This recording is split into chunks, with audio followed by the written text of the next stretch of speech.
Good morning, students. Computer विषय standard 10 chapter number 2 practical number 2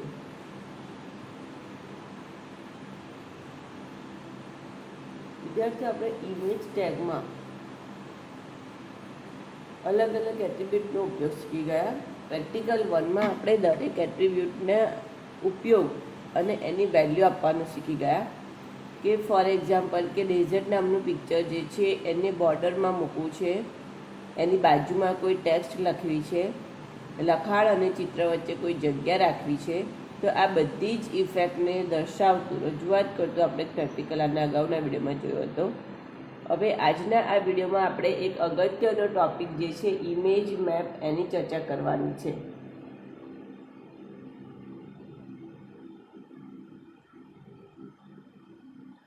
આ પ્રેક્ટિકલમાં હું તમને પહેલાં એક આઉટપુટ બતાવું છું કે ઇમેજ મેપ એટલે શું. કે ભાઈ એક ચિત્ર લઈ લીધું છે અને એના અલગ અલગ ભાગો પર આપણે ક્લિક કરીશું એટલે બીજું અલગ અલગ પેજ અથવા તો વેબ પેજ ખુલશે. બરાબર, યાદ હોય તો ઇમેજ તેને એટ્રીબ્યુટ, ઇમેજ મેપ, હોટસ્પોટ, બરાબર, આ ત્રણ વસ્તુ ઘણી જ અગત્યની છે આ ચેપ્ટરમાં. બરાબર, આ ચેપ્ટરના 2 પ્રેક્ટિકલ આપણે કરવાના છીએ. જે પ્રેક્ટિકલમાં લખે છે એ લોકો ઉપર હેડિંગ આપી દે standard 10 computer chapter number 2 practical number 2 image મેપનો ઉપયોગ દર્શાવતું દસ્તાવેજ HTML તૈયાર કરો. બરાબર, ખ્યાલ આવશે દરેકને. થોડો કદાચ અવાજ ધીમો આવશે કારણ કે આજે ગળામાં થોડી ગડબડ છે, પણ સ્ક્રીન ઉપર કોડિંગ તો દરેકને ક્લિયર દેખાય જ છે. બરાબર, હવે જો હું પહેલાં તમને આઉટપુટ બતાવું છું. HTMLમાં એવું છે કે પહેલાં તમને ડિઝાઇન બતાવી દઉં તો તમને ખ્યાલ આવે કે તમારે આ રીતનું કોડિંગ કરવાનું છે. બરાબર છે, હજુ તમે જાતે જ ગેસ નથી કરતા કે આ રીતનું આઉટપુટ હોય તો આપણે આ પ્રમાણે પહેલાંથી જ કોડિંગ કરી દઈએ. આઉટપુટ બતાવ્યા પ્રમાણે કોડિંગ કરવું હોય તો તમને મેથડ જરા ઇઝી પડશે, એટલા માટે આપણે એ મેથડ ફોલો કરીએ છીએ. તો સૌપ્રથમ જો સ્ક્રીન ઉપર તમને જે કોડિંગ દેખાય છે એને હાલ અત્યારે ભૂલી જાઓ. આપણે આઉટપુટ જોઈએ છીએ તો ઇન્ટરનેટ એક્સપ્લોરર મારું બ્રાઉઝર છે.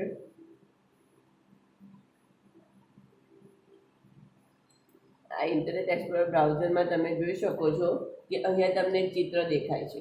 બરાબર, આ ચિત્ર જે છે ઇમેજ મેપ મેં હેડિંગ આપી દીધું છે. આ મારું ચિત્ર છે, આ મારું આખું એક જ ચિત્ર છે. જુઓ, હવે ચિત્રના અલગ અલગ ભાગ ઉપર હું ક્લિક કરું, જો અહીંયા તમને હેન્ડ જેવી સાઇન બતાવશે.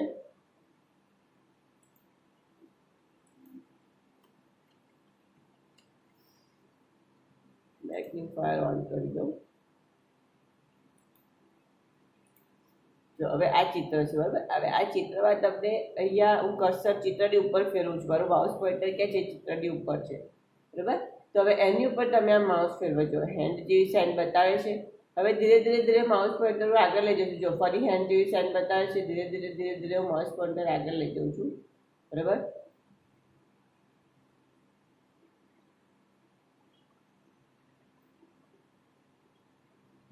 અહીંયા કહેવાનો મતલબ એ બને છે વિદ્યાર્થીઓ કે ચિત્રના અમુક જ ભાગમાં તમને જો હેન્ડ જેવી સાઇન દેખાય છે, અમુક ભાગમાં રેગ્યુલર એરો દેખાય છે, પણ તમે એ ભાગમાં આવશો પર્ટિક્યુલર લિંકવાળા ભાગમાં તો તમને હેન્ડ જેવી સાઇન દેખાય છે અને પછી પાછી રેગ્યુલર એરો બતાવે. તો આપણે ભણી ગયા હતા કે અલગ અલગ ચિત્રના અલગ અલગ ભાગને વર્ણવવા, એટલે કે ચિત્ર એક જ અલગ અલગ ચિત્રને એક જ ચિત્રના અલગ અલગ ભાગને વર્ણવવા અથવા તો એના પર ક્લિક કરતા નવું કોઈ પેજ ખુલી જાય. આ આખું પદ્ધતિ આખી કોડિંગ શું કહેવાય છે? Image map. ખ્યાલ આવશે. જો હવે જ્યાં હેડ જેવો સાઈડ આવે છે ને ત્યાં હું ક્લિક કરું છું. નાનકડું સર્કલ દેખાય છે દરેકને, જુઓ. અને આ મારી બીજી એક ફાઇલ ખુલી ગઈ જે અગાઉથી મારી પાસે હતી, ચેપ્ટર નંબર 2 પ્રેક્ટિકલ 1D. બરાબર, આ મારી ફાઇલ ખુલી ગઈ. હવે એ ફાઇલ કેવી રીતે ખુલી? જો અહીંયા સર્કલ જેવું સાઈડ દેખાય છે તમને. બરાબર, એટલે અહીંયા સર્કલ પણ બની ગયું છે. નાનકડું સર્કલ દરેકને દેખાય છે સ્ક્રીન ઉપર. હા, તો એ સર્કલ એ શું છે? તો એ એરિયા શેપ છે. આપણે ઇમેજ મેપમાં ભણી ગયા. બરાબર, ઇમેજ મેપમાં કયા કયા એટ્રીબ્યુટ્સ ત્યાં કહે છે? એરિયા, શેપ, કોર્ડિનેટ્સ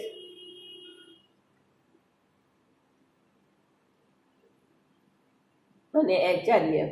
HREF એટલા માટે કે તમે એ એરિયામાં ક્લિક કરો તો કઈ ફાઇલ ખુલે, એની કઈ વધુ માહિતી ખુલે એ તમારે બતાવવા માટેનું પેજ. HREFમાં હંમેશા આપણે હાઇપરલિંક તરીકે એટલે કે HTML ફોર્મનો જ ઉપયોગ કરીએ છીએ. HTML ફાઇલ તમારા ફોલ્ડરમાં હોવી જોઈએ. જો તમે જે ફાઇલને લિંક આપો જે ફોલ્ડરમાં નહીં હોય તો જવાબ બતાવશે નહીં. ખ્યાલ આવશે દરેકને? બરાબર છે. તો જો અહીંયા આગળ તમારી પાસે એક સર્કલ ટૂલ છે. તો આ સર્કલ પર તમે ક્લિક કરો છો એટલે તમારું આ ફાઇલ ખુલી જાય છે. બરાબર. બેક જતા રહીએ એટલે ફરી પાછા આપણે ઓરિજિનલ વિડીયો આવી જઈશું. જુઓ હવે પિક્ચરના બીજા કોઈ ભાગ ઉપર હું માઉસ પોઇન્ટર ફેરવું છું અને ક્લિક કરું છું. તો જો આ મારી બીજી ફાઇલ ખુલી ગઈ. હવે આ ફાઇલમાં જુઓ તમને એક રેક્ટેંગલ જોવા મળે છે. આ રેક્ટેંગલ જોવા મળે છે. પહેલા સર્કલ હતું, હવે રેક્ટેંગલ છે. તો પહેલો જે ભાગ સર્કલ વાળો હતો એ સર્કલ વાળા ભાગમાં અલગથી ફાઇલ ખુલે છે. રેક્ટેંગલ જે છે રેક્ટેંગલ વાળા ભાગમાં અલગથી ફાઇલ ખુલશે. ક્લિયર છે આટલું દરેકને? બરાબર. તો આવી ઇફેક્ટને કહેવાય ઇમેજ મેપ. શું કહેવાશે? Image map. બરાબર. હવે આના માટે આ રીતના આઉટપુટ માટે મારે કઈ કોડિંગ કરવાની જરૂર છે એની આપણે માહિતી મેળવી લઈએ. બરાબર. જો અહીંયા સુધી છે હાઇપરલિંક, પછી તમે અહીંયા ક્લિક કરશો તો પાછી હાઇપરલિંક નથી. તો આટલા ભાગ માટે બી તમે ફરી કોઈ હાઇપરલિંક મૂકી શકો છો. બરાબર. આપણે પ્રેક્ટિકલમાં જોઈએ એટલે વધારે ખ્યાલ આવશે. કોડિંગ હવે હું ખોલું છું. ઇમેજ મેપ ખ્યાલ આવી ગયો છે?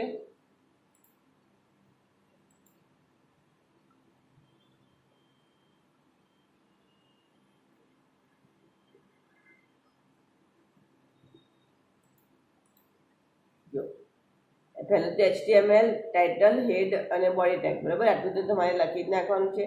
HTML લખ્યું, પેજમાં લખ્યું આપણે પેજ 4, ટાઇટલમાં, હેડિંગમાં લખી દીધું ઇમેજ મેપ.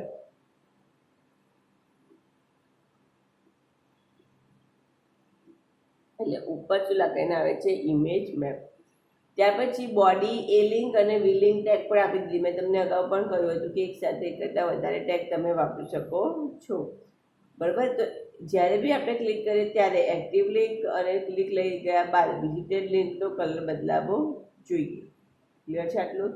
આગળ વધીએ. એક વખત અહીંયા મેં BR ટેગ મૂકી છે, એટલે કે બેકગ્રાઉન્ડમાં બ્રેક આપવા માટે, એટલે કે બ્રેક આપવા માટે BR ટેગ છે. પછી ઇમેજ સોર્સ ટેગ છે. ઇમેજ સોર્સ એટલે તમને ચિત્ર દર્શાવશે. ક્યાં દર્શાવશે? સ્ક્રીન ઉપર. સ્ક્રીન ઉપર ચિત્ર દર્શાવવા માટે SRC એટલે કે સોર્સ ટેગનો ઉપયોગ કરવો પડે છે. હવે એમાં હાઇટ અને વિડ્થ, જનરલી ચિત્ર કેવું હોય છે? મોટું ફૂલ સ્કેપ હોય છે. તો ચિત્રની હાઇટ અને વિડ્થ સેટ કરવી પડે છે, જેનાથી આપણને પણ ખુદને ખ્યાલ આવે કે ભાઈ અહીંયા ક્લિક કરો, હાઇપરલિંક છે, ઇમેજ મેપ છે, તો બીજે ક્યાંક ફાઇલ ખુલશે. બરાબર. ઘણું જ મોટું ચિત્ર હોય તો એમાં લખેલું લખાણ અથવા તો ટેક્સ્ટ આપણે જોઈ શકતા નથી. ટેક્સ્ટ એની પાછળ જતી રહે છે. બરાબર. એટલે આપણે ચિત્રની હાઇટ અને વિડ્થ આપણી જરૂરિયાત પ્રમાણે સેટ કરી દેવાની છે. ત્યાર પછી આવે છે યુઝ મેપ. આ તમારા માટે એકદમ નવી વસ્તુ છે. દરેક જણા ખાસ ધ્યાન આપજો. આટલી આ જે બાબતો છે એકદમ અગત્યની છે, જરૂરી છે. બરાબર. ઇમેજ મેપ જે આપણે એડવાન્સ HTML પણ કહેવાય છે. હવે જો અહીંયા લખ્યું છે યુઝ મેપ #R1. બરાબર. R1 એ શું છે? મારા મેપનું નામ. હવે એ મેં ક્યાં વાપર્યું છે? તો એ મેં વાપર્યું છે href ઇમેજ ટેગની સાથે. ખાસ ધ્યાન રાખજો. ઇમેજ ટેગની અંદર આ ઇમેજ ટેગ મારો શરૂ થાય છે અને અહીંયા ઇમેજ ટેગ મારો પૂરો થાય છે. ઇમેજ ઉપર કંઈ લખાણ નથી કરવાનું, એટલે અત્યારે આપણે કંઈ લખતા નથી. હવે અહીંયા લખ્યું છે use map #R1. Use map #R1 આનો મતલબ બનશે કે તમે જે ચિત્ર બનાવ્યું છે, બરાબર, એ ચિત્ર ખરાબ થઈ ગયું છે અથવા તો એ ચિત્ર થોડું બગડી ગયું છે. ખ્યાલ આવે છે? તો આપણે અહીંયા એનું નામ R1 આપ્યું છે. Use map =R1. હવે R1 ની સામે હેશ સાઇન મૂકવાની છે. જો દરેક જણા ધ્યાન રાખજો. R1 ની આગળ હેશ સાઇન છે. હવે R1 ની જગ્યાએ તમે કોઈ પણ નામ આપી શકો.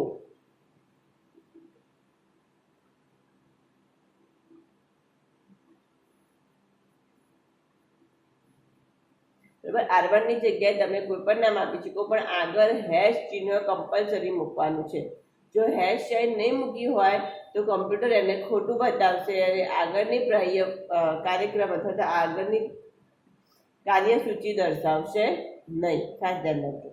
હવે આ વસ્તુ ક્યાં લખવાની છે? ફરીથી એક વખત ઇમેજ મેપ જે એટ્રીબ્યુટ છે અને એની કિંમત એ બધું જ તમારે લખવાનું છે ઇમેજ સોર્સ નામની મેઇન ટેગમાં. કઈ ટેગમાં? ઇમેજ નામની મેઇન ટેગમાં. બરાબર. હવે એના કોર્ડિનેટ્સ બનાવવા છે, એનો શેપ બનાવવો છે, તો એના માટેનું કોડિંગ આવે છે ઇમેજ મેપ. એ અહીંયા છે. જો પહેલા આપણે શું લખ્યું છે, map name is equal to R1. પહેલા ધ્યાન આપી દો દરેકના, પછી હું તમને નોટ્સમાં કરવાનું કહીશ, સમય આપીશ, બરાબર. મેપ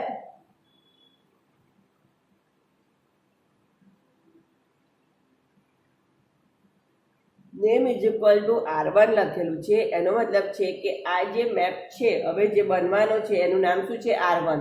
હવે એ જ વસ્તુ અહીંયા ખાસ ધ્યાન રાખવાની કે અહીંયા યુઝ મેપમાં જે નામ લખ્યું હોય એ જ અહીંયા લખવાનું. યુઝ મેપમાં હેશ સાઇન આવશે, રેગ્યુલરમાં આવશે નહીં.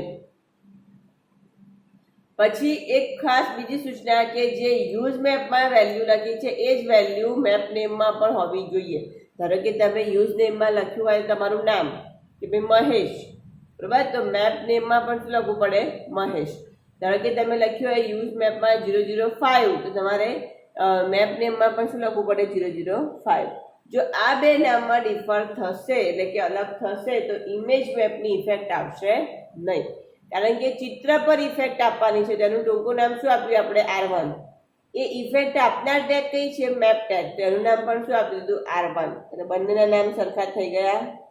ઓકે, આગળ જઈએ. થોડુંક ધ્યાન રાખજો, એરિયા કોર્ડિનેટ્સ આપી દે 20, 23, 25 જે આપવા હોય, 40, 140. Shape is equal two RECT. RECT in the sense કે રેક્ટેંગલ. પેલો ઊભું જે લંબચોરસ બનતું હતું ને એ શું છે, રેક્ટેંગલ. ઓકે, અને HREF એટલે એનાથી કઈ ફાઇલ ખુલશે. HREF એટલે એનાથી કઈ ફાઇલ ખુલશે એ હવે આપણે દર્શાવવું છે. તો HREF ની મદદથી મારે એક્સરસાઇઝ ચેપ્ટર 3 એક્સરસાઇઝ 1 નામની ફાઇલ ખુલવી જોઈએ. ચેપ્ટર 3 એક્સરસાઇઝ 1 નામની ફાઇલ ખુલવી જોઈએ, બરાબર. આ પહેલા કોર્ડિનેટ્સ રેક્ટેંગલ જે બનતું હતું એની વાત છે. પછી બીજું આપણું કોર્ડિનેટ્સ આવે છે એરિયા એકાઉન્ટ, બરાબર, એટલે એરિયા કોડ્સ, કોર્ડિનેટ્સ કોડ્સ.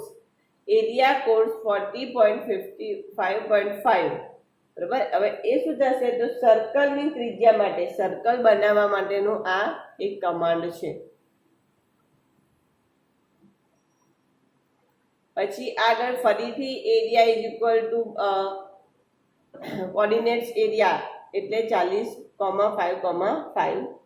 પછી લાગ્યું છે shape is equal two circle. તો પહેલા રેક્ટેંગલ બનતું હતું, હવે બીજા ભાગમાં આ જે તમે નામ કિંમતો આપી છે એ પિક્સલ્સની ગણતરી પ્રમાણે એ ક્યાં જશે, થોડું પાછળ. એવું નથી કે અહીંયા પહેલા લખ્યું છે રેક્ટેંગલ એટલે પહેલા આવશે, ના, એવું નથી, બરાબર. સર્કલ રેક્ટેંગલ તમે જ્યાં ક્લિક કરો એક્ટિવ બનશે, પણ એના માટે તમારે ખાસ યાદ રાખવાનું છે આ કોર્ડિનેટ્સ, બરાબર. અને કેવી રીતે શોધવા એ હું તમને હમણાં બતાવું છું. HREF લખ્યું chapter number 2 exercise 2, HTML close, body tag close અને HTML મેઇન બોડી ટેગ અને કયો રહ્યો, મેપ ટેગ. હા, મેપ ટેગ જે ઓપન કર્યો છે બંધ તો કરવો પડશે ને, બરાબર. Map name is equal to R1. તો એવી જ રીતે અહીંયા તમારે મેપ ટેગને શું કરવાનું છે, બંધ કરવાનો છે. એટલે આવે છે દરેકને, બરાબર. હવે આટલું આપણે કરી છે પ્રેક્ટિસ. તો ફાઇલમાં જઈને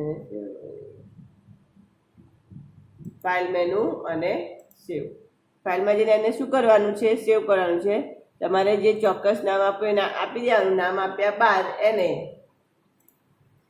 કોઈ પણ વેબ બ્રાઉઝરમાં ઓપેરા હશે તો પણ થશે, બરાબર. ઇન્ટરનેટ એક્સપ્લોરરમાં તો થાય છે, તમે જો છો. કોઈ પણ વેબ બ્રાઉઝરમાં એને ઓપન કરો, એક વખત રિફ્રેશ કમાન્ડ આપી દો, બરાબર. તો જો અહીંયા લખ્યું હતું સ્ટાન્ડર્ડ 10, જે મેં ઉપર કોમન હેડિંગ લખ્યું તે તો આવી જ ગયું. ઇમેજ મેપ હેડિંગ ટેગમાં લખ્યું તે આવી ગયું. હવે જો આ ચિત્રમાં અમુક એરિયા પર ક્લિક કરશું, ધારો કે અહીંયા હું ક્લિક કરું છું,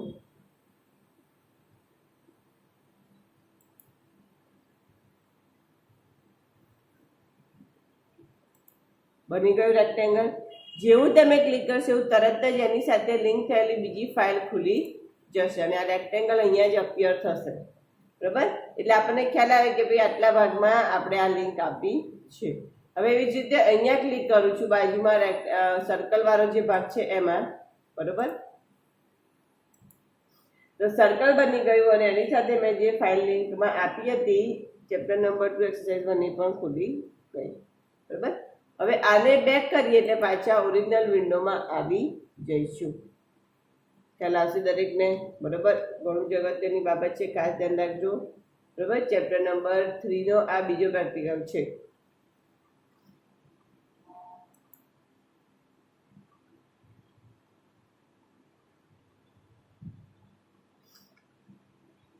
ક્લિયર છે? હવે આપણે વાત કરતા હતા વિદ્યાર્થીઓ કે આ જે કોર્ડિનેટ્સ બને છે એ કેવી રીતે જોવાના, કે ભાઈ કયા ચિત્રમાં કયો ભાગ ક્યાંથી ક્લિક કરીશું તો ખુલશે એ આપણે ચેક કરવું છે. તો જો એના માટે આપણે સિમ્પલ પ્રિન્ટ પ્રોગ્રામ ખોલી દઈશું. પહેલાં તો આ 5મા 6થા ધોરણનું કામ છે, પણ તમને રિવાઇઝ કરી દઉં કારણ કે આપણે બધું ભૂલી બહુ જઈએ છીએ.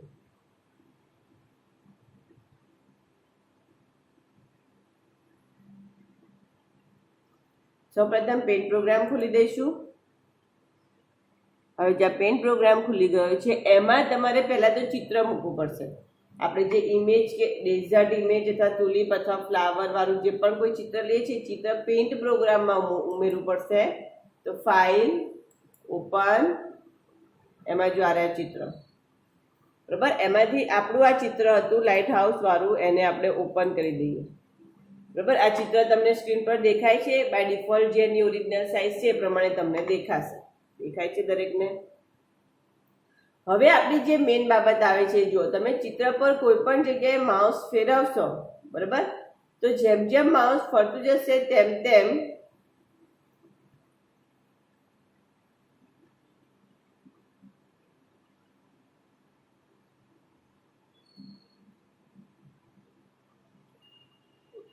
અહીંયા નીચે કોર્ડિનેટ્સમાં પિક્સેલ્સમાં ફેર દર્શાવશે. જો ધારો કે હું આટલો એરિયા સિલેક્ટ કરું છું, આ બાજુનો.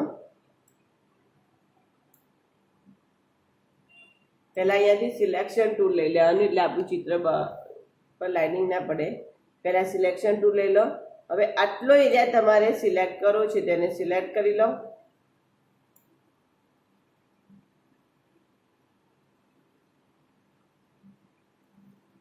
સિલેક્ટ કરી લીધું.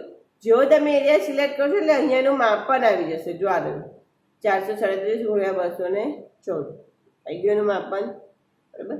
એ તમારે ખાસ યાદ રાખવાનું છે. અહીંયા નીચેના ભાગમાં જો અમારું કર્સર છે, થોડું મેગ્નિફાયર ઓન કરી દઉં. ચલો, હા, અહીંયા નીચેના ભાગમાં જો દેખાય છે.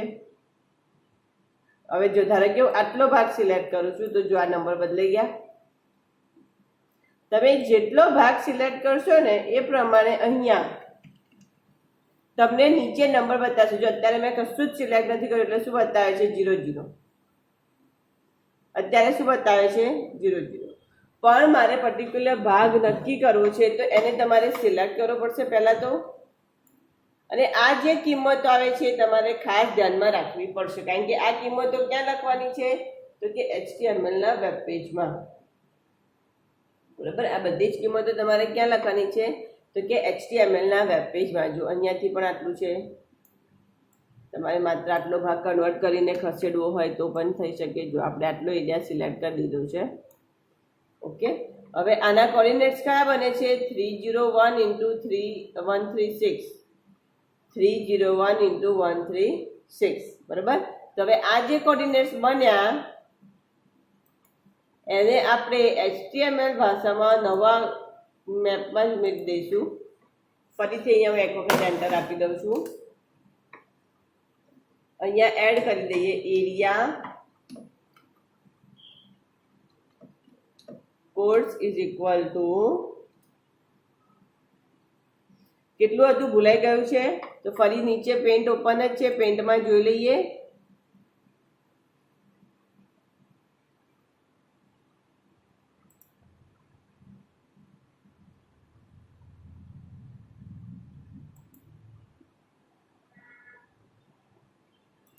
પેન્ટ પ્રોગ્રામ પાછું ગાયબ થઈ ગયો. એક જ મિનિટ. File, light house. બરાબર. હવે આટલો એરિયા આપણે સિલેક્ટ કરીએ છીએ.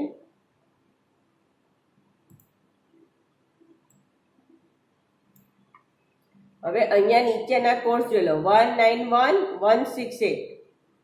191168. બરાબર. તો આપણે નોટપેડમાં લખવું પડશે કોર્ડિનેટ્સ 191168. 198,168 ખ્યાલ આવ્યો 198,168 હવે તમે સર્કલ બનાવવા માંગો છો તો તમારે એની ત્રિજ્યા આપવી પડશે તમે રેક્ટેંગલ બનાવવા માંગો છો તો વાંધો નથી રેક્ટેંગલમાં 4 સાઈડ કેવી હોય સરખી જ હોય એટલે એમાં 4 ટાઈમ્સ કિંમત આપવાની બરાબર વેલ્યુ લખાઈ ગયા પછી ડબલ કોટેશન જો વેલ્યુ લખાઈ ગઈ હવે ડબલ કોટેશન પૂરા કરવાના ડબલ કોટેશન પછી આપણે શું લખવાનું છે શેપ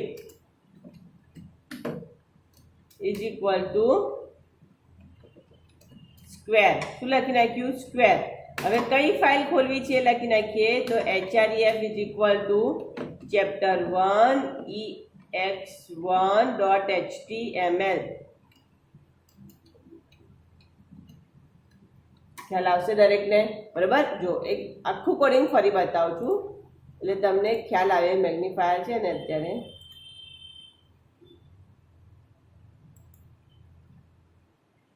મેગ્નિફાયર આપણે નાનું કરી દઈએ છીએ ચલો તો હવે અહીંયા નીચે ધ્યાન આપો area codes CORDS capital small વાંધો નથી area codes is equal two this shape is equal two square અને કઈ ફાઇલ ખુલે બધું મેં લખી નાખ્યું ફાઇલને સેવ કરીએ ઇન્ટરનેટ એક્સપ્લોરરમાં ફરી ઓપન કરીએ રિફ્રેશ કરીએ તો જો હવે તમારે જોવું પડશે કે ક્યાં બતાવે છે તમને કોર્ડિનેટ્સ જો અહીંયા કોર્ડિનેટ્સ બતાવે છે બરાબર અહીંયા બતાવે છે અહીંયા પણ બતાવે છે અહીંયા નીચેના ભાગમાં પણ બતાવે છે જો આ રેક્ટેંગલ વાળો ભાગ થયો અહીંયા પણ બતાવે છે એટલે સર્કલ વાળો ભાગ થયો હવે આપણે આપણું જે કોર્ડિનેટ્સ આપ્યું તે પહેલા શોધવું પડશે કે ક્યાં ગયું બરાબર એ સ્ક્વેરનું કોર્ડિનેટ્સ છે એકદમ ધીરે ધીરે પિક્ચર પર માઉસ ફેરવશો એટલે હાઇપરલિંક જેવી સાઇન આવશે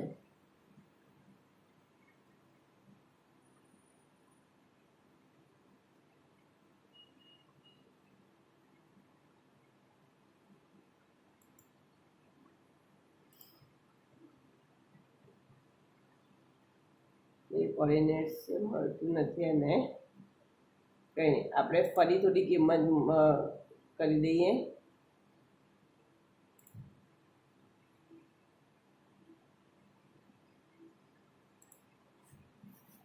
અહીંયા આપણે લખી દઈએ 1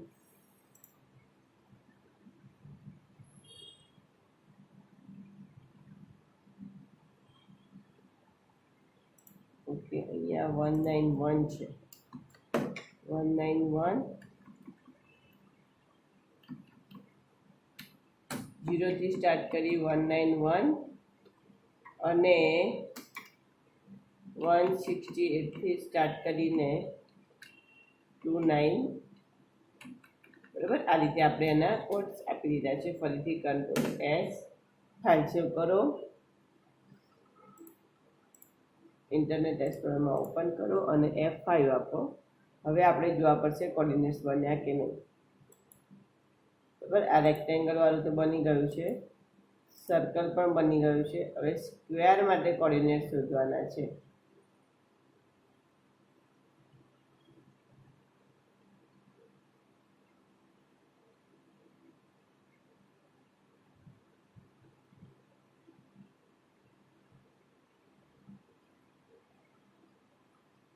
આ રહ્યા જો અહીંયા ગાડી ક્યાંક મળે છે ખ્યાલ આવશે દરેકને ખ્યાલ આવશે બરાબર તો કહેવાનો મતલબ છે કે આ તમારે ખાસ યાદ રાખવાનું છે શું કોર્ડિનેટ્સ વાળું બરાબર ધારો કે અહીંયા આપણે દઈએ 100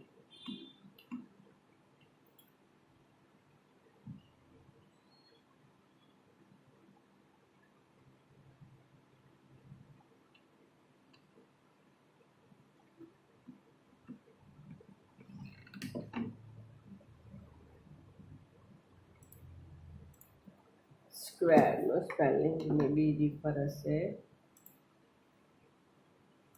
F5 refresh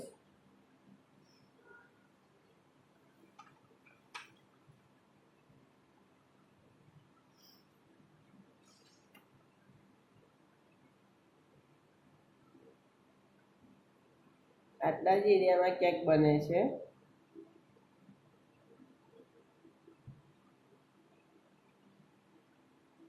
ક્લિયર છે આટલું? બરાબર. આપણે આ ઇમેજ મેપની ચર્ચા કરી લીધી છે. ખાસ ધ્યાન રાખજો, ઇમેજ મેપ અને હોટસ્પોટ. બરાબર. અગાઉના લેક્ચરમાં આપણે હોટસ્પોટની ચર્ચા કરી હતી. અહીંયા તમારી ટેક્સ્ટ બુકમાં પણ આપ્યું જ છે. ઓકે, સ્ક્વેર નથી એટલે ભૂલ આવે છે. અહીંયા આવશે પોલી. રેક્ટેંગલ અને પોલીગોન આવશે. પોલીગોન, સ્ક્વેર નથી, પોલીગોન છે. બરાબર. પછી એની કિંમત આપણે આપી દીધી